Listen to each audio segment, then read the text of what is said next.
أعوذ بالله من الشيطان الرجيم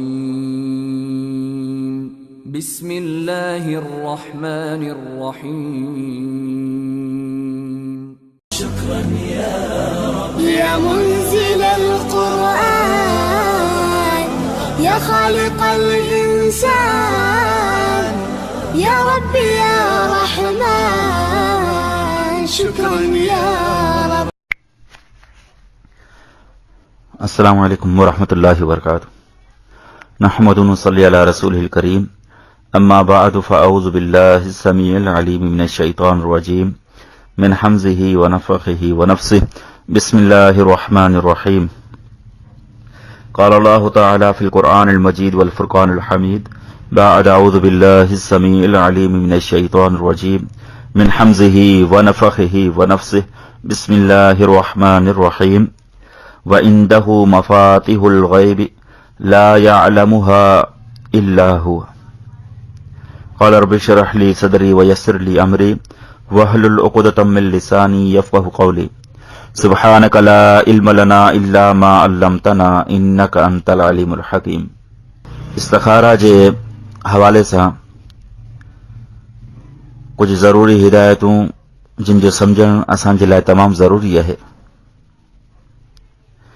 वो इंशाअल्लाह बयान कंदासीं। इस्तिख़ारा जो ताल्लुक़ इल्म ग़ैब सां आहे। अल्लाह रब्बुल आलमीन जो फरमान व इंदहु मफ़ातिहुल ग़ैब ला यअलमुहा इल्ला हु। ऐं उन अल्लाह रब्बुल आलमीन वटि ही ग़ैब जूं चाबियूं आहिनि जिन खे अल्लाह रब्बुल आलमीन खां सिवा को बि नथो ॼाणे। अज़ीज़ दोस्तो ऐं भाइरो, जहिड़ी तरह इंसान पंहिंजे हवासनि जे ज़रिए सां कंहिं शइ ते पहुचे थो,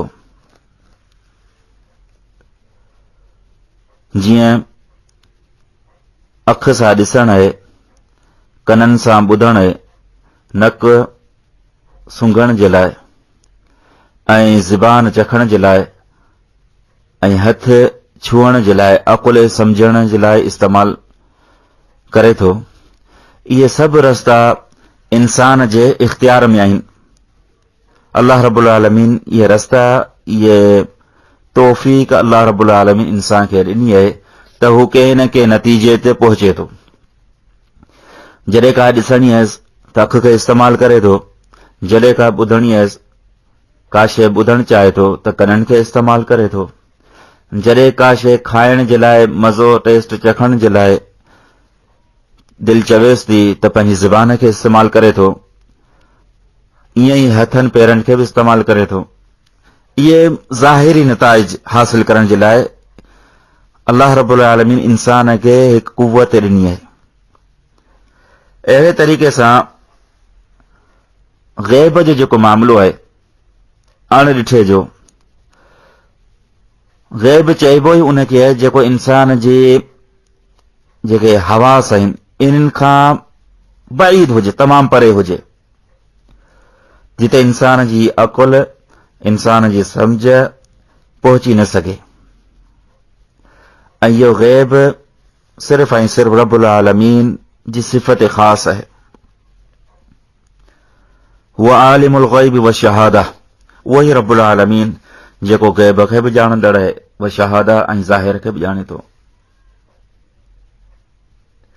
इहो ग़ैब खे ॼाणण इंसान जे इख्तियार में न आहे, जो जॾहिं मर्ज़ी पवेसि त को कंहिं नतीजे खे हासिल करण जे लाइ ग़ैब जी ख़बरुनि मां कुझु ॿुधी करे, कुझु माना पंहिंजे मथां ज़ाहिर करे ऐं माण्हुनि खे ॿुधाए, इहो इंसान जे वस जी ॻाल्हि न आहे। इहा अल्लाह रब्बुल आलमीन जी ख़ासि सिफ़त ख़ासि आहे, जेको इन में को अल्लाह रब्बुल आलमीन जो पैगंबर, अल्लाह रब्बुल आलमीन जा बरगज़ीदा रसूल, या अल्लाह रब्बुल आलमीन जा नेक बाना, अल्लाह रब्बुल आलमीन जा मुक़र्रब फरिश्ता या जिन्न या ॿिया जेके मख़लूक आहे, उन्हनि खे अल्लाह रब्बुल आलमीन इहा ताक़त हज़ नाहे बख़्शी जो हू पंहिंजी मर्ज़ी जीअं वणेनि तीअं ग़ैब जे मामलातनि में कुझु ॻाल्हाइनि हाँ, रसूलनि जे बारे में रसूलनि जे बारे में त अल्लाह रब्बुल आलमीन फरमायो त आऊं जंहिं रसूल खे मुंतखिब कयां थो उन जे मथां पंहिंजी वही जो नुज़ूल कयां थो, वही मोकिलींदो आहियां,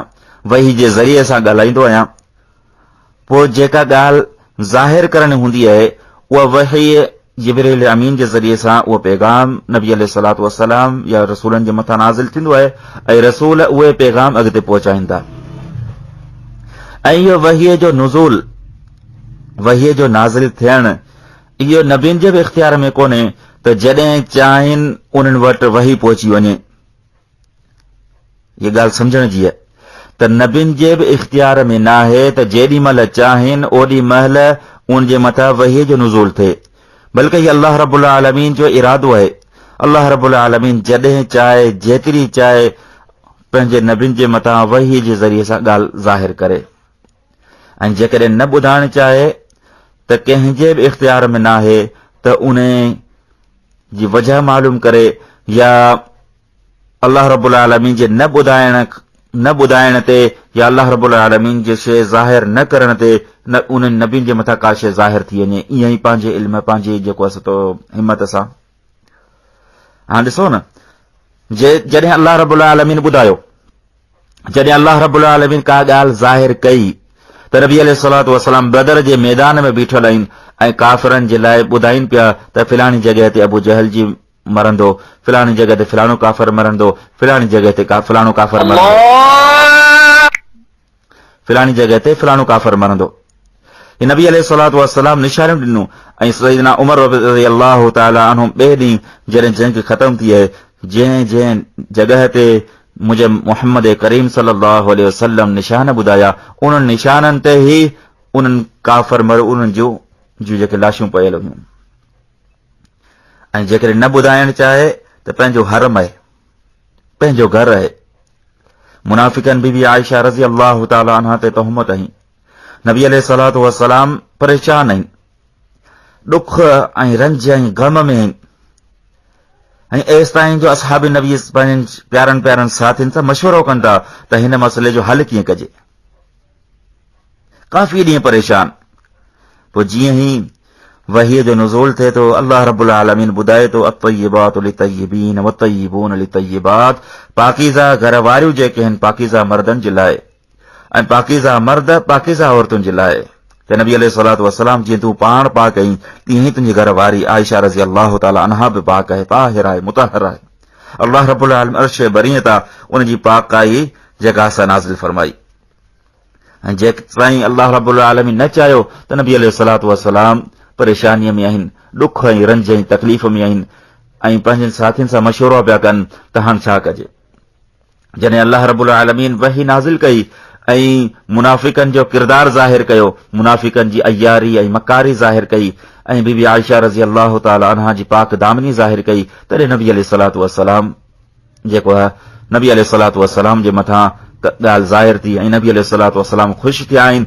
जॾहिं आयशा रज़ी अल्लाह ताला अन्हा खे ख़बर पई आहे त बीबी आयशा रज़ी अल्लाह ताला अन्हा शुक्राने जा सजदा कया आहिनि त मुंहिंजे रब मुंहिंजी पाकाई बयानु कई आहे। इन में अंदाज़ो लॻा त इहो निजी मसइलो आहे जंहिंमें हर को इंसान इहो ई चाहींदो आहे त मूंखे ख़बर हुजे। असीं ॾिसो न, जेकर नबी अलैहिस्सलातु वस्सलाम खे असीं आलिमुल ग़ैब मञूं त सभ खां वॾो मसइलो त इहो आहे, हरम जो मसइलो आहे। हरम जो मसइलो आहे।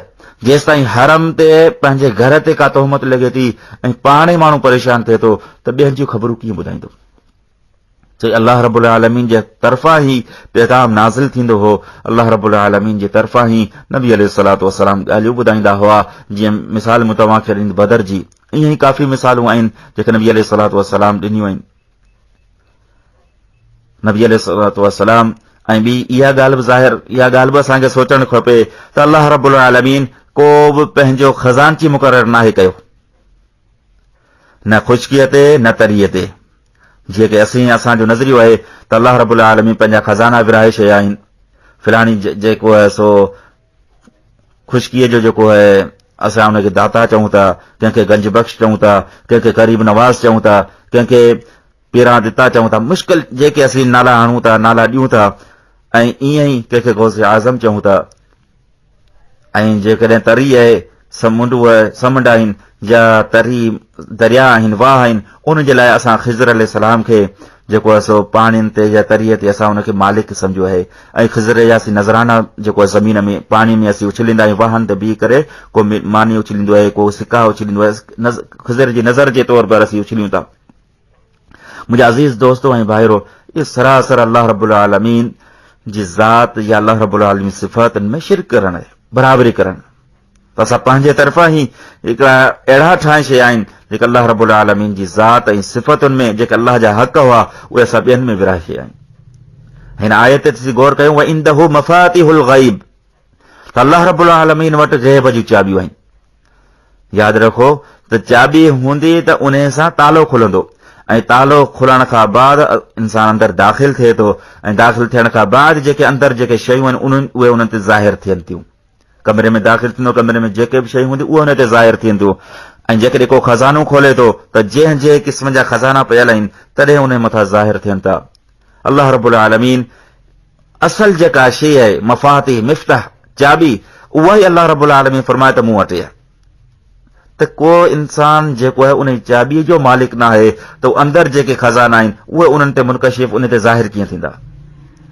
हिन आयत मां मालूम थियो त जेको बि दावा करे थो त मूं वटि को अहिड़ो इल्मु आहे जो आऊं पंहिंजी मर्ज़ीअ सां जॾहिं चाहियां ग़ैब जी जेको आहे ख़बरूं दरियाफ़्त करे अव्हां खे ॿुधाए सघां थो। मुंहिंजा अज़ीज़ दोस्तो ऐं भाइरो, अहिड़ी दावा करण वारो, अहिड़ी ॻाल्हि करण वारो, ईअं सम्झो त उहो उलूहियत जी दावा करे पियो, इलाह हुजण जी दावा करे पियो। छो त अल्लाह रब्बुल आलमीन खां सवाइ ॿियो को बि इलाह कोन्हे जेको ग़ैब जो ख़बरूं ॼाणंदड़ हुजे। अल्लाह रब्बुल आलमीन ही ग़ैब खे ॼाणे थो। अल्लाह रब्बुल आलमीन जी सिफ़त आहे वो आलिमुल ग़ैब व शहादा। जेकॾहिं असां ॿियनि खे असां मञियोसीं ग़ैब जो ॼाणंदड़ त अल्लाह रब्बुल आलमीन सां असां उनखे भाईवार कयोसीं। तंहिं करे जेको शख़्स कंहिं वलीअ खे या कंहिं जिन, मलाइक या इमामनि खे या शहीदनि खे, पीरनि खे या नजूमी जेके रमल हलंदा आहिनि या जेके फाल कढंदा आहिनि या अहिड़े क़िस्म जा ॿिया आहिनि जंहिंजे बारे में असां जेकॾहिं इहो अक़ीदो रखियोसीं त इहे बि ग़ैब खे ॼाणनि था जीअं अल्लाह ॼाणे थो। अल्लाह पंहिंजूं जेके इन्हनि खे ॾिनियूं आहिनि, कुझु न कुझु अल्लाह रब्बुल आलमीन पंहिंजे खज़ाननि मां इन्हनि खे कुझु अता कयो आहे, कुझु ॾिनो आहे, त पोइ यादि रखो अहिड़ो इंसान जेको आहे उन अक़ीदे में बिगाड़ आहे, उहो अल्लाह रब्बुल आलमीन जी ज़ात सां शिरक करण वारो आहे। ऐं शिरक जे बारे में अटल फ़ैसिलो आहे त इन्न अल्लाह ला यग़फिरु अन युशरक बिही व यग़फिरु मा दून ज़ालिका लिमन यशा, त बेशक अल्लाह रब्बुल आलमीन पाण सां गॾु शरीक करण वारे खे कॾहिं माफ़ न कंदो, कॾहिं माफ़ न कंदो। ऐं कॾहिं कॾहिं ईअं थींदो आहे त को फाल या को रमल, को ढारो जेको हणनि था, कॾहिं कॾहिं उनजी ॻाल्हि सची थी पवंदी आहे। ऐं जेकॾहिं असां उन जी ॻाल्हि खे सचो मञियोसीं तॾहिं मां असांजो ईमान ख़तमु आहे। छाजे लाइ त रसूल अकरम सल्लल्लाहु अलैहि वसल्लम फरमायो त शैतान, अहिड़ा माण्हू जेके रमल या ढार या ॿियो जेको फाल जो कमु कनि था, शैतानी कमु कनि था, उहे असल में उन्हनि वटि हूंदा आहिनि शैतान, उन्हनि वटि शैतान हूंदा आहिनि। शैतान उन्हनि जा युहूना इला औलियाइहिम, त शैतान पंहिंजनि दोस्तनि ॾांहुं वही करे थो, पैगाम ॾिए थो। पोइ नबी अलैहिस्सलातु वस्सलाम फरमाए त पैगाम इन क़िस्म जो हूंदो आहे। पोइ शैतान जेके जिन जेके मथे आसमान ॾांहुं चढ़नि था, आसमान ॾांहुं मथे वधंदा वेंदा आहिनि, चढ़ंदा वेंदा आहिनि। पोइ जॾहिं आसमान में जेके फ़रिश्तनि में कुझु ॻाल्हियूं थींदियूं आहिनि त उहा ॻाल्हि हिकिड़ी कैच कंदा आहिनि, ॿुधी वठंदा आहिनि। पोइ तारा फ़रिश्ता जेके कुझु हिकिड़ो शैतान हिक ॿिए जे मथां चढ़ी करे ॻाल्हि ॿुधंदा आहिनि। पोइ उहा ॻाल्हि हिक ॿिए खे ॿुधाए नेठि आख़िर में जेको आहे हेठि जेको नजूमी या जेको फाल पटण वारो जेको शैतान जो सरदार उहो वेठल आहे, उन जे कन ताईं उहा ॻाल्हि पहुचाईंदा आहिनि। त पोइ छा थींदो आहे? नबी अलैहिस्सलातु वस्सलाम फरमायो त हू हिकिड़ी सची ॻाल्हि में 99 कूड़ मिलाईंदा आहिनि, 99 कूड़। ऐं नबी अलैहिस्सलातु वस्सलाम फरमायो त जेको उनजी तस्दीक बि करे थो, पोइ उन मुहम्मद रसूलुल्लाह सल्लल्लाहु अलैहि वसल्लम जी शरीयत जो इनकार कयो। अल्लाहु अकबर, एॾो ॾुहो के नजूमीअ जो के तस्दीक कई त ॼण उन शरीयत मुहम्मदिया सल्लल्लाहु अलैहि वसल्लम जो इनकार कयो।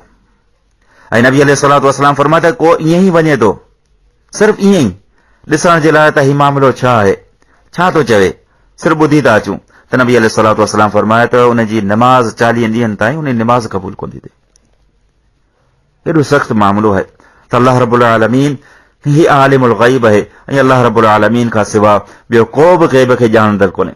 इहो ई हाल इस्तिखारा जो आहे ऐं कश्फ जो आहे ऐं क़ुर मजीद जी जेके फाल, क़ुर मजीद मां फाल कढण जी जेके दावा कंदा आहिनि, इहो साॻिया ई माना हिकु ईअं सम्झे त नालो त क़ुर जो आहे पर शैतानी चरखो आहे।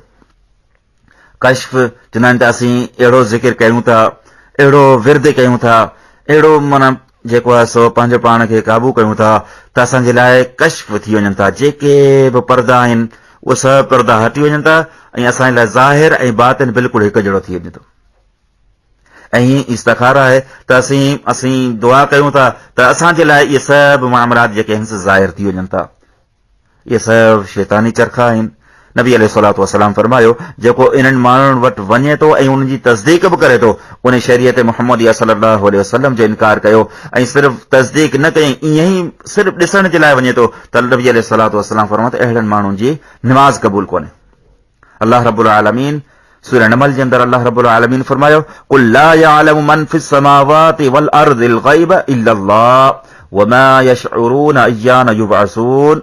ए पैगंबर सल्लल्लाहु अलैहि वसल्लम तूं चओ त आसमाननि ऐं ज़मीनुनि में जेके बि आहे सो अल्लाह रब्बुल आलमीन खां सवाइ को बि ग़ैब नथो ॼाणे।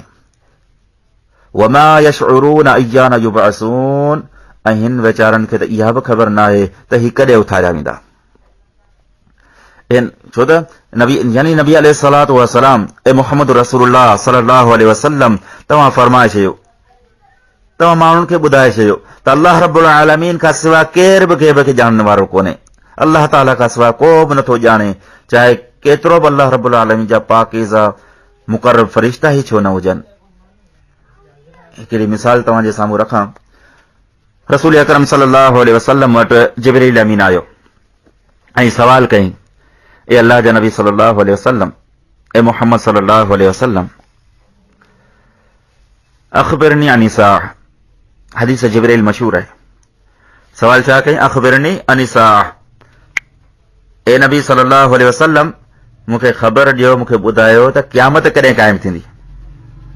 त रसूल अकरम सल्लल्लाहु अलैहि वसल्लम जवाब ॾिनो, मल मसूल आलम मिन साइल, त जंहिंखां सवाल कयो वञे पियो ऐं जेको सवाल करे पियो हिन बारे में ॿई बराबरि आहिनि। यानी जेतिरी ख़बर सवाल करण वारे खे आहे इन मसइले में, ओतिरी ही ख़बर जंहिंखां सवाल कयो वञे पियो उन खे आहे। छो इन मसइले में ॿई बराबरि आहियूं। न को तोखे ख़बर आहे त क़यामत कॾहिं क़ाइम थींदी, न को मूंखे ख़बर आहे त क़यामत कॾहिं क़ाइम थींदी। इहो इल्मु अल्लाह रब्बुल आलमीन वटि आहे। अल्लाह रब्बुल आलमीन फरमायो, इन्नल्लाह इंदहु इल्मु साअह, बेशक अल्लाह रब्बुल आलमीन वटि ही इहा ख़बर आहे, इहो इल्मु आहे त क़यामत कॾहिं क़ाइम थींदी। वयुनज़्ज़िलुल ग़ैज़, ऐं मींहुं कॾहिं वसंदो। वयअलमु मा फिल अरहाम, ऐं उहो ई रब्बुल आलमीन ॼाणे थो त माउ जे पेट में चाहे रहम में चाहे। वमा तदरी नफ्सुन माज़ा तक्सिबु गदा, ऐं कंहिंखे बि इहा ख़बर न आहे माज़ा तक्सिबु गदा त सुभाणे छा कमाईंदो। वमा तदरी नफ्सुन बिअय्यि अर्दिन तमूत, ऐं कंहिंखे बि इहा ख़बर न आहे त हू कहिड़ी ज़मीन ते कहिड़ी जॻह ते फोत थींदो, उन जी मौत किथे ईंदी। इन्नल्लाह अलीमुम ख़बीर, बेशक अल्लाह रब्बुल आलमीन ही बाख़बर है। हर ॻाल्हि अल्लाह रब्बुल आलमीन जे इल्म में आहे। अल्लाह रब्बुल आलमीन ही ख़बरदार है, ख़बर रखण वारो आहे। हिन में कुझु ग़ैब जी ॻाल्हियूं आहिनि जंहिंजे बारे में अल्लाह रब्बुल आलमीन ही फरमाए पियो त मूंखां सवाइ ॿियो को नथो ॼाणे। सभु ग़ैब जूं ख़बरूं अल्लाह ताला खे ई आहिनि ऐं उन्हनि जो ॼाणे वठणु कंहिंजे बि इख़्तियार में न आहे। जीअं क़यामत जे बारे में मिसाल मूं अव्हांखे ॾिनी, फ़रिश्तो आहे, जिब्रील अमीन आहे, हर पैगाम अल्लाह रब्बुल आलमीन जो मुहम्मद रसूलुल्लाह सल्लल्लाहु अलैहि वसल्लम वटि खणी अचण वारो आहे, उहो बि नथो ॼाणे त क़यामत कॾहिं थींदी। क़यामत जो अचणु यकीनी आहे, बिल्कुलु को बि शक कोन्हे, पर कॾहिं ईंदी इहा कंहिंखे ख़बर न आहे। जेकर इहा ख़बर न आहे त ॿियनि मामलनि में कीअं थी इंसान खे ख़बर पइजी सघे।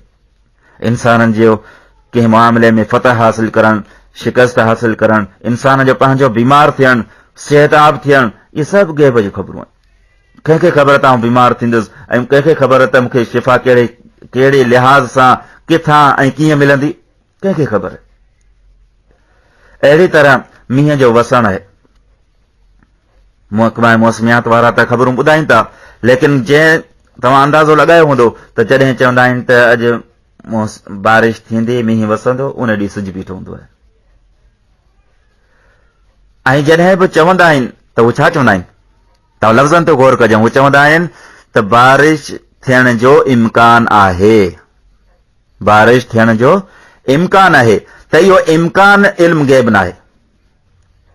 हू पंहिंजे जेको ज़ाहिरियात खे ॾिसी करे, जीअं हिस जो मूं तव्हांखे मिसाल ॾिनी, हिस पंहिंजी हिस इस्तेमाल करे, टेक्नोलॉजी इस्तेमाल करे, हू तॾहिं बि इहो ई चवंदा आहिनि त इम्कान आहे, ऐं इहो इम्कान इल्म गैब न आहे। वयुनज़्ज़िलुल ग़ैज़, जॾहिं बारिश थींदी उनजो इल्म तो मुंहिंजे रब वटि आहे। ऐं ईअं ई हीउ त हिकिड़ो मौसम आहे, मौसम मुक़ररु थियल आहे बारिशुनि जो, उन में माण्हू अंदाज़ो लॻाए थो। मौत जी का मौसम कोन्हे। माज़ा तक़सीबु गदा, वमा तदरी नफ़्सुन बिअई माज़ा तक़सीबु गदा, त कंहिंखे बि इहा ख़बर न आहे त सुभाणे हू छा कमाईंदो, उन रोज़ी रिज़्क़ कीअं आहे, किथे हूंदो, छा कंदो, ग़रीब थींदो, शाहूकार थींदो, मोहताज थींदो, कहिड़े हाल में हूंदो, कंहिंखे ख़बर न आहे। वमा तदरी नफ़्सुन बिअई अर्ज़िन तमूत, ऐं कंहिंखे इहा ख़बर न आहे त हू कहिड़ी ज़मीन ते मरंदो। यानी हू पंहिंजे हाल में बि नथो ॼाणे, पंहिंजे बारे में नथो ॼाणे त आउं छा थींदुसि, पंहिंजे बारे में नथो ॼाणे। अॼुकल्ह जेके नजूमी आहिनि, वेठल हूंदा आहिनि, फाल करण वारा, तोते जी सूरत में ई जेके करे वेठा हूंदा आहिनि, तव्हां उन्हनि जे बारे में पाण फुटबॉल से वेठा आहिनि, ॿियनि खे बादशाह थियण जी, कंहिंखे वज़ीर, पंहिंजो कंहिंखे शाहूकार थियण जी मुख़्तलिफ़ जेके आहिनि उनखे ॿुधाईंदा आहिनि पिए, हथ कढी उनखे ॾेखारींदा आहिनि पिया असांजी तक़दीर में छा लिखियल आहे। अल्लाहु अकबर, जंहिंखे पंहिंजी ख़बर न आहे त आउं हिते वेठो आहियां, मूंखे छा मिलंदो, जेको पाण दर दर ते पिने पियो, उन खां असीं पंहिंजी तक़दीर जो हाल पुछूं पिया। जंहिंखे पंहिंजी ख़बर न आहे त मुंहिंजे मुक़दर में छा लिखियल आहे, जेकॾहिं पंहिंजो हाल संवारणु चाहे त उहो पंहिंजो पहिरीं पंहिंजो हाल संवारे त पंहिंजे लाइ हिकु सुठी जॻह त ठाहे न। जेको दर दर ते पिने पियो, उहो छा असांजो हाल ॿुधाईंदो। ऐं जिते हींअर लिखियल आहे मा फिल अरहाम वजअल मा फिल अरहाम, त जेको उहो ई अल्लाह रब्बुल आलमीन ही ॼाणे थो त मां जो रहम में छा आहे। अॼुकल्ह अल्ट्रासाउंड जे ज़रिए सभु जेकॾहिं ॿुधाइनि था, उहो इल्मु कोन्हे, या मशीन जे ज़रिए यानी हिस इस्तेमाल करे जेको ॿुधाए थो, उहो इल्मु गैब न आहे। ऐं इहो बि इम्कान मुमकिन जे तौरु ॻाल्हि कंदा आहिनि, न कोई हतमी फ़ैसिलो ॿुधाईंदा आहिनि। ऐं असल में हिते सिर्फ़ नर ऐं मादे जी ॻाल्हि कोन्हे, बल्कि हिते पूरे इंसान जी तक़दीर जो मसइलो आहे। इरादो छा आहे, नियतियूं कहिड़ियूं आहिनि, ईमान ते हूंदो या निफ़ाक़ ते हूंदो, कुफ़र ते हूंदो या इस्लाम ते हूंदो, केतिरा ॾींहं जीअरो रहंदो, छा कमाईंदो, नेक वक़्त हूंदो या बदबख़्त हूंदो, इहो सॼो मामिलो मुंहिंजे रब्बुल आलमीन जे इल्म में। असीं मशीन जे ज़रिए सां एतिरो त ॿुधाए सघनि था त नर या मादी, छोकिरो आहे या छोकिरी, लेकिन हक़ीक़ी जेको इल्मु आहे उहो मुंहिंजे रब्बुल आलमीन वटि आहे। उनजी पूरी तक़दीर, पूरो इल्मु मुंहिंजे रब वटि आहे। उनजो इरादो, उनजो नियतूं, उनजो ईमान, उनजो निफ़ाक़, उनजो कुफ़ुर, उनजो इस्लाम ऐं उनजो सईद थियणु, उनजो शकी बदबख़्त थियणु, इहो सभु मुंहिंजे रब्बुल आलमीन वटि आहे। त अहिड़े तरीक़े सां इस्तिखारा, जंहिं ते ॻाल्हि कईसीं असां इस्तिखारा जे हवाले सां, त इस्तिखारा इहो बि हक़ीक़ी इल्मु मुंहिंजे रब्बुल आलमीन वटि आहे। इस्तिखारा यानी ख़ैर तलब करणु, इस्तिखारा जी माना आहे ख़ैर तलब करणु, भलाई तलब करणु। असीं अल्लाह रब्बुल आलमीन खां ख़ैर तलब कयूं था, अल्लाह रब्बुल आलमीन जी भलाई साम्हूं करे, जेको आहे सो साम्हूं रखी करे अल्लाह रब्बुल आलमीन खां भलाई, अल्लाह रब्बुल आलमीन खां ख़ैर, अल्लाह रब्बुल आलमीन खां रहमत, अल्लाह रब्बुल आलमीन खां बख़्शिश या तलबगार थियूं था। हिन जे लाइ कुझु उसूल ॿुधाया विया आहिनि, उन उसूलनि ते असीं गौर कयूं, तॾहिं इस्तिखारा जी सही माना असांखे सम्झ में ईंदी। छो कंहिं बि नेक कम लाइ इस्तिखारा करे सघिजे थी, कंहिं बि नेक कम जे लाइ। ऐं इस्तिखारा करण वक़्तु इस्तिखारा इंसान कॾहिं बि कंहिं बि वक़्तु कहिड़ी बि घड़ीअ में करे सघे थो, उन लाइ को ख़ासि वक़्तु मुक़ररु साबित नाहे, नबी अलैहिस्सलातु वस्सलाम खां साबित नाहे। इस्तिखारा पाण खे जंहिंखे ज़रूरत आहे उहो ई इस्तिखारा करे, उहो ई अल्लाह रब्बुल आलमीन खां ख़ैर तलब करे, छो त उहो पाण मुहताज आहे, उन खे ज़रूरत आहे, उहो ई अल्लाह रब्बुल आलमीन खां सवाल करे, गिड़गिड़ाए, इल्तिजा करे, आरज़ी करे, आहोज़ारी करे, अल्लाह रब्बुल आलमीन खां ख़ैर तलब करे। ऐं ॿिए कंहिंखे इस्तिखारा जे लाइ चवणु शरीयत में साबित नाहे। जीअं अॼुकल्ह टीवीअ ते बि अहिड़ा जेके प्रोग्राम हलनि पिया जेके सरासर गुमराहीअ ते जेके आहिनि से ॿधल आहिनि, गुमराही फैलाइनि पिया, क्यू टीवी हुजे या ॿिया अहिड़ा चैनल आहिनि, उहे वेठे वेठे जीअं जेको असां ॿुधाईंदा आहिनि त तव्हां जेका इस्तिखारा तव्हां ॻाल्हि कयो, असीं तव्हां जे लाइ इस्तिखारा कयूं था, तव्हां जे लाइ जेका सवाल हूंदो उन खे असीं पूरो कयूं था। जेको प्रोग्राम इस्तिखारा जे हवाले सां सरासर गुमराहीअ खां सवाइ ॿियो कुझु बि नाहे। ही उहे आहिनि जेके असांजे ईमान जा बि दुश्मन आहिनि, जेके असांजे माल जा बि दुश्मन आहिनि। इन्हनि माण्हुनि जे बारे में अल्लाह रब्बुल आलमीन फरमायो, इन कसीरम मिनल अहबारी व रुहबान ला याकुलून अमवाल अन्नास बिल बातिल व यसुद्दून अन सबीलिल्लाह। त इहे आहिनि केतिरा ई अहबार और रुहबान, आलिमनि जी शक्ल सूरत वारा, दरवेशी इख्तियार करण वारा। उनजो कमु छा आहे? ला याकुलून अमवाल अन्नास, उहे माण्हू जे माल खाइण जे पोयां लॻल हूंदा आहिनि। उनजी निगाह, उनजी नज़र माण्हुनि जे खीसनि ते है। जेतिरो वॾो मालदार हूंदो उन जे पोयां लॻंदा आहिनि, उन्हनि खे ई पंहिंजो मुरीद ठाहींदा आहिनि। तव्हां ॾिठो हूंदो जेके बि ज़मींदार हूंदा, जेके बि साहिब हैसियत हूंदा, उन्हनि ते ई दरवेश क़िस्म जा माण्हू उन्हनि जे मथां ॾोरा हलाईंदा आहिनि ऐं उन्हनि खे ई पंहिंजे मुरीदीअ में जेको आहे सो जकड़ींदा आहिनि, उन जे मथां ॼार विछाईंदा आहिनि। ला याकुलून अमवाल अन्नास, पोइ माण्हू जो माल बि उनजे बातिल तरीक़े सां खाईंदा आहिनि। माल बि खाई आहे, वयसुद्दून अन सबीलिल्लाह, ऐं अहिड़ा बदबख्त आहिनि जेको सिधे रस्ते यानी चङी ॻाल्हि बि कोन ॿुधाईंदा।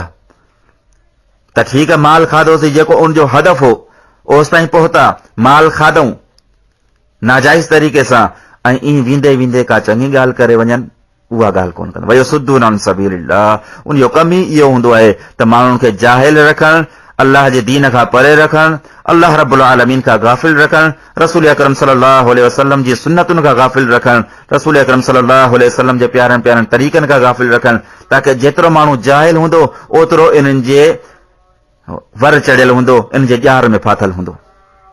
उन जे लाइ असांखे ज़रूरी आहे त असीं पाण क़ुरान ऐं सुन्नत जो मुतालो कयूं।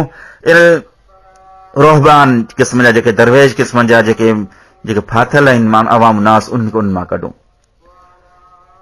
ऐं इस्तिखारा जे लाइ इहा ॻाल्हि बि ज़रूरी न आहे त इस्तिखारा जो नतीजो ख्वाब जी सूरत में ज़ाहिर थिए या दिलि में को ख़्यालु अची वञे, बल्कि इहो नज़रियो हुअणु खपे त जेको कमु असांजे लाइ बहितर हूंदो, अल्लाह रब्बुल आलमीन उन जा सबब मुहैया कंदो, उन जे लाइ असांजे लाइ को न को रस्तो आसान फरमाईंदो, ऐं उन जे लाइ असांजे लाइ उन कम जे लाइ, उन कम ते पहुचण जे लाइ अल्लाह रब्बुल आलमीन असांजे लाइ रास्तो हमवार कंदो। ऐं इस्तिखारा जे लाइ सुम्हण या निंड करणु ज़रूरी न आहे। इस्तिखारा जे लाइ सुम्हण या निंड करणु ज़रूरी न आहे त जीअं आम माण्हुनि में ख़्यालु आहे त सुम्हंदासीं, पोइ ख्वाब जी सूरत में या दिलि में को इरादो ईंदो, का ॻाल्हि ज़ाहिर थींदी, पोइ कम ते निकिरंदासीं, कम जे लाइ निकिरंदासीं, जंहिं कम जे लाइ असां इस्तिखारा कई आहे। मुंहिंजा भाइरो, इस्तिखारा जे लाइ सुम्हण इहो ज़रूरी न आहे। ऐं इस्तिखारा जे लाइ जेको शख़्स अल्लाह रब्बुल आलमीन जे अॻियां इस्तिखारा करे थो ऐं मोमिन मुसलमाननि सां मशवरो करे थो, मोमिन मुसलमाननि सां ख़ैर जे कम में मशवरो बि करे थो, ऐं पोइ उन कम ते साबित कदम थी करे रहे थो, पोइ उन इंसान खे, उन मोमिन खे, उन अल्लाह जे बाने खे पछतावो या नदामत जो सामनो करणो नाहे पवंदो। छो त अल्लाह रब्बुल आलमीन जो फरमान, अल्लाह रब्बुल आलमीन फरमायो, वशाविरहुम फिल अम्र फइज़ा अज़मत फतवक्कल अलल्लाह। तव्हां मोमिननि सां, ए नबी सल्लल्लाहु अलैहि वसल्लम, तव्हां पंहिंजे साथियुनि सां मशवरो कयो। फइज़ा अज़मत, जॾहिं कंहिं मामले ते पहुची वञो, फतवक्कल अलल्लाह, पोइ अल्लाह रब्बुल आलमीन ते मुकम्मल भरोसो कयो, मुकम्मल तवक्कुल अल्लाह जी ज़ात ते। ऐं इस्तिखारा जे लाइ, छो त हीउ मामिलो सॼो ग़ैब जो आहे, पोइ जेको बि साम्हूं थिए, जेको मामिलो साम्हूं अचे, उन ते सर तस्लीम खम करणो आहे ऐं ईमान आणणो आहे। छो त कॾहिं कॾहिं ईअं थींदो आहे त इस्तिखारा इंसान करे थो, इस्तिखारा करण खां बाद जेको आहे सो तॾहिं बि उनखे को न को नुक़सान पहुचे थो, पोइ उन वक़्तु असांजो ईमान, असांजो अक़ीदो, असांजो नज़रियो इहो हुअणु खपे त अल्लाह रब्बुल आलमीन ही ॼाणे थो, शायदि अल्लाह रब्बुल आलमीन जे इल्म में हो त मुंहिंजे लाइ, मुंहिंजे नसीब में या मुंहिंजे मुक़दर में या का वॾी आफ़त अचणी हुई, का वॾी मुसीबत ऐं परेशानी जो सामनो थियणो हो, अल्लाह रब्बुल आलमीन हिन दुआ जे नतीजे में मूंखे उन खां परे करे जेको आसान या नंढड़ी आफ़त, नंढड़ी मुसीबत या थोरो जेका तकलीफ़ मूं ताईं रसाई आहे, त इन में इहो नज़रियो हुअणु खपे त जंहिंमें थोरो ज़रर हो, अल्लाह मूंखे उहो ॾिनो आहे ऐं अल्लाह रब्बुल आलमीन खां असीं ख़ैर ऐं जो तलब कयूं था ऐं अल्लाह जी रज़ा में असीं राज़ी आहियूं। इस्तिखारा जे बारे में रसूल अकरम सैयदना जाबिर बिन अब्दुल्लाह रज़ी अल्लाह तआला अन्हु फरमाइनि था त इस्तिखारा जे हवाले सां नबी अलैहिस्सलातु वस्सलाम असांखे ईअं सेखारींदा हुआ जीअं क़ुर जूं के आयतूं या सूरतूं हुजनि। रसूल अकरम सल्लल्लाहु अलैहि वसल्लम फरमायो त इस्तिखारा जे लाइ 2 रकातूं अदा कयो, 2 रकातूं नफ़िल पढ़े, पोइ अल्लाह रब्बुल आलमीन खां खुलूस दिल सां हीअ दुआ घुरो, अल्लाहुम्मा इन्नी अस्तग़ीरुका बिइल्मिका वअस्तक़दिरुका बिक़ुदरतिका वअसअलुका मिन फ़ज़लिकल अज़ीम फ़इन्नका तक़दिरु वला अक़दिरु वअन्ता तअलमु वला आलमु वअन्ता अल्लामुल ग़ुयूब। अल्लाहुम्मा इन्नी अस्तग़ीरुका बिइल्मिक, अल्लाह तोसां तुंहिंजे ख़ैर जो तलबगार आहियां, तुंहिंजे इल्म जे ज़रिए सां। वअस्तक़दिरुका बिक़ुदरतिका, अल्लाह तुंहिंजी तक़दीर, अल्लाह तुंहिंजी कुदरत सां ताक़त घुरां थो, अल्लाह तूं ही ताक़तवर आहीं, तूं ही कवी आहीं, तूं मूंखे एतिरी सघ ॾे, एतिरी ताक़त ॾे जेको आउं ख़ैर जे कम ते पहुची सघां। वअसअलुका मिन फ़ज़लिकल अज़ीम, अल्लाह फ़ज़ल अज़ीम जो सवाल कयां थो, वॾे में वॾे फ़ज़ल ऐं रहमत ऐं बख़्शिश अल्लाह रब्बुल आलमीन तोखां सवाल कयां थो। फ़इन्नका तक़दिरु वला अक़दिरु, अल्लाह तूं ही ॼाणी थो, तूं ही क़ादिर आहीं, तूं ही ताक़त रखे थो। वला अक़दिरु, आउं हीणो आहियां, आउं कमज़ोर आहियां, आउं मोहताज आहियां, आउं लाचार आहियां, आउं ताक़त नथो रखां। वतअलमु वला आलम, अल्लाह तूं ॼाणी थो त मुंहिंजे हक़ में छा बहितर आहे। वला आलमु, अल्लाह आउं नथो ॼाणां। अल्लाहुम्मा अंता अल्लामुल ग़ुयूब, अल्लाह तूं ही ग़ैब जो ॼाणंदड़ आहीं, तोखां का बि शइ पोशीदा न आहे, हर शइ तुंहिंजे मथां ज़ाहिर आहे। अल्लाहुम्मा इन कुंत तअलम अन हाज़ल अमर ख़ैरुल ली फ़ी दीनी व मआशी व आक़िबत अमरी फ़क़द्दिरहु ली व यस्सिरहु ली थुम्मा बारिक ली फ़ीह व इन कुंत तअलम अन हाज़ल अमर शर्रुल ली फ़ी दीनी व मआशी व आक़िबत अमरी फ़स्रिफ़हु अन्नी वस्रिफ़नी अन्हु वक़्दुर लियल ख़ैर हैसु कान सुम्मा रिदनी बी। अल्लाहुम्मा इन कुंत तअलम अन हाज़ल अमर ख़ैरुल ली, अल्लाह तूं ॼाणी थो जेकॾहिं हीउ मामलो मुंहिंजे हक़ में बहितर आहे, फ़ी दीनी व मआशी व आक़िबत अमरी, मुंहिंजे दीन जे हवाले सां, मुंहिंजी दुनिया जे हवाले सां, मुंहिंजे आक़िबत अमरी जे हवाले सां, आख़िरत जे हवाले सां, फ़क़द्दिरहु ली व यस्सिरहु ली, अल्लाह मूंखे हिन मथां क़ादिर कर, मुंहिंजे लाइ इन ते पहुचण में आसानी फरमा। सुम्मा बारिक ली फ़ीह, अल्लाह पोइ इन में बरकत अता फरमा। व इन कुंत तअलम अन हाज़ल अमर शर्रुल ली फ़ी दीनी व मआशी व आक़िबत अमरी, अल्लाह जेकॾहिं तूं ॼाणी थो त हीउ मामिलो दीनी हिसाब सां, दुनियावी हिसाब सां, अंजाम जे हिसाब सां मुंहिंजे हक़ में बहितर न आहे, फ़स्रिफ़हु अन्नी, अल्लाह मूंखे हिन खां परे करे छॾ। वस्रिफ़नी अन्हु, अल्लाह मूंखे बि हिन खां परे करे छॾ। वक़्दुर लियल ख़ैर, अल्लाह जेको ख़ैर आहे उन ते मूंखे, मुंहिंजे लाइ आसानी फरमा, उन ते मूंखे क़ादिर कर। हैसु कान, जिते बि हुजे, छो त आउं आहियां ई ख़ैर जो तलबगार, ऐं ख़ैर जेको बि आहे उहो तुंहिंजे इल्म में, जिते बि ख़ैर हुजे, जिते बि भलाई हुजे, अल्लाह मूंखे उन ते क़ादिर कर, अल्लाह मुंहिंजे लाइ उहो आसान फरमा। सुम्मा अर्ज़िनी बीही, पोइ अल्लाह मूंखे उन मामले में मूंखे राज़ी फरमा, उन मामले ते मूंखे राज़ी फरमा। त हीअ दुआ आहे, हीअ तरीक़ो आहे इस्तिखारा जो, रसूल अकरम सल्लल्लाहु अलैहि वसल्लम जेको सेखारियो। पोइ जेके अॼुकल्ह नजूमी या ईअं सम्झो त बहरूपिया जेके वेठल आहिनि टीवीनि ते आम चैनलनि ते या आम महफ़िलुनि में जेके वेही करे माण्हुनि जो दीन ऐं ईमान ऐं माल लुटीनि था, उन्हनि खां पंहिंजो पाण खे बचाइजे। ऐं हिन में इहो आहे दीन इस्लाम जी जेका असल तालीम आहे उहा इहा आहे त बंदे खे पंहिंजे रब सां तालुक में मज़बूती ॾेखारणु। ऐं जेके बहरूपिया आहिनि, जेके आम दरवेश क़िस्म जा माण्हू आहिनि, जेके उन्हनि जो कमु इहो आहे त रब्बुल आलमीन सां बंदे जे तालुक खे मशकूक ठाहिण ऐं परे करणु। हीअ दुआ जेका बि तव्हां तालीम पढ़ंदव, क़ुरान सुन्नत जो तव्हां मुतालो कंदव, नबी अलैहिस्सलातु वस्सलाम हर मामले में तव्हांखे हर मामले में इहा ई नबी अलैहिस्सलातु वस्सलाम जी असांखे तालीम मिलंदी। तव्हां पाण अल्लाह रब्बुल आलमीन खां दुआ घुरो। नबी अलैहिस्सलातु वस्सलाम दुआ जा लफ़्ज़ तव्हांखे मिलंदा, अल्लाहुम्मा ए अल्लाह, या मिल या ॿिया लफ़्ज़ मिलंदा रब्बाना ए असांजा रब। नबी अलैहिस्सलातु वस्सलाम जी दुआउनि जा लफ़्ज़ ई तव्हांखे ईअं सम्झो त डायरेक्ट अल्लाह रब्बुल आलमीन खे पुकारण वारा मिलंदा। ऐं कॾहिं कॾहिं ईअं त कुझु साथियुनि खे ही दुआ यादि नाहे। अक्सर साथियुनि ईअं चवंदा आहिनि त साईं असांखे दुआ यादि नाहे त पोइ असीं छा कयूं? त पोइ दुआ आसान तरीक़ो इहो आहे, पहिरीं त कोशिशि इहा कयूं असीं दुआ यादि कयूं। ॿियो इहो त असीं अल्लाह रब्बुल आलमीन बरकातु नफ़िल पढ़ी करे जेको दुआ जो तरीक़ो ऐं सलीक़ो ॿुधायो वियो आहे उहो असीं इख़्तियार कयूं।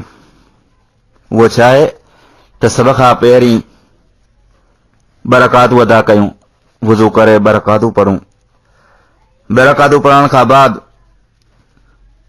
क़िबला रुख़ थी करे पंहिंजा हथ मथे खणी करे अल्लाह रब्बुल आलमीन खां गिड़गिड़ायूं। पहिरीं अल्लाह रब्बुल आलमीन जी हम्द ऐं सना बयान कयूं, उन खां बाद दुरूद ऐं सलाम मुहम्मद रसूलुल्लाह सल्लल्लाहु अलैहि वसल्लम जे मथां मोकिलियूं।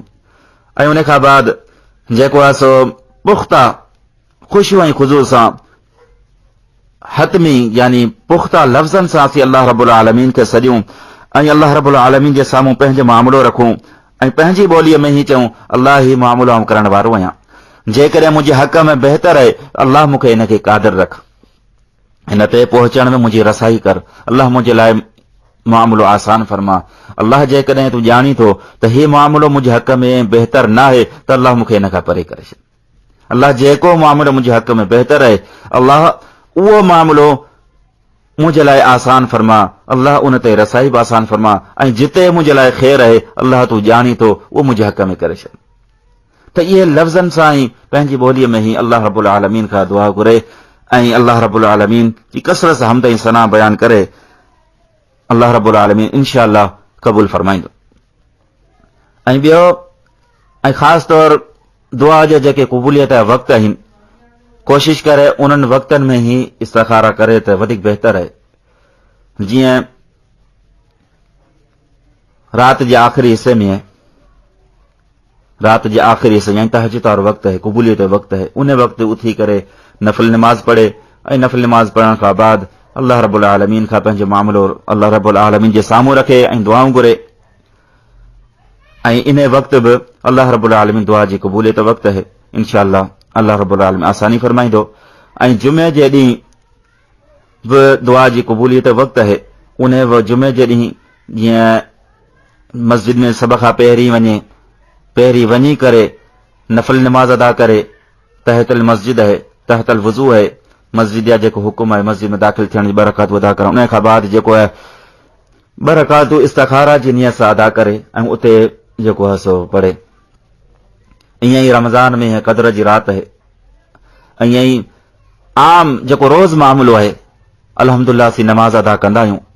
अज़ान ऐं तकबीर जे विच में इहो मामिलो, इहा घड़ी बि जेका आहे सा क़बूलियत जी आहे। जीअं सुन्नत मुअक्कदा आहिनि उहे अदा करण खां बाद ॿ रकातूं अदा करी ऐं अल्लाह रब्बुल आलमीन खां दुआ घुरे, छो त अल्लाह रब्बुल आलमीन उन बाने जी दुआ क़बूल फरमाए थो। क़बूलियत वक़्तु आहे तकबीर, अक़ामत ऐं नमाज जे दरमियान जेको अज़ान ऐं अक़ाम जी जेको अक़ामत आहे इन जे दरमियान जेको वक़्तु आहे उहो दुआ जी क़बूलियत वक़्तु आहे। इन वक़्तु बि जेको आहे सो इस्तिखारा करे सघिजे थी। फ़र्ज़ नमाज खां बाद जीअं सुन्नत मुअक्कदा आहिनि उहे अदा करण खां बाद नफ़ली नमाज में ॿ रकात अदा करण खां बाद जेको आहे सो इस्तिखारा करे इंशा अल्लाह क़बूल पवंदी। त इहे इस्तिखारा जे हवाले सां चंद गुज़ारिशूं जेके मूं तव्हांजे साम्हूं रखियूं। अल्लाह रब्बुल आलमीन खां दुआ आहे त अल्लाह रब्बुल आलमीन असांखे क़ुरान और सुन्नत ते अमल करण जी तौफ़ीक़ फरमाए। व मा तौफ़ीक़ इल्ला बिल्लाहि अलैहि तवक्कलतु वल मसीर। रब्बना तक़ब्बल मिन्ना इन्नका अंतस समीउल अलीम व तुब अलैना इन्नका अंतत तव्वाबुर रहीम। सल्लल्लाहु अलैहि नबी।